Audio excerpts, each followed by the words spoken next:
பாவத்திலிருந்து விடுதலை தருகின்ற தெய்வம் நீர் மாத்திரமே. தெய்வம் நீர் மாத்திரமே.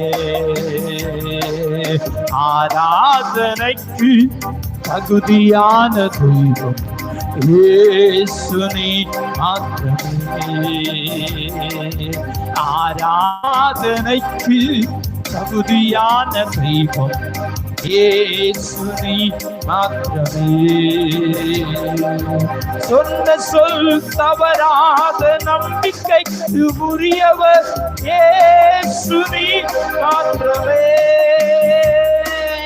சொன்ன சொல் தவறாத நம்பிக்கைக்கு உரியவர் இயேசு நீர் மாத்திரமே. பாரபட்சமில்லாத நேர்மையுள்ளது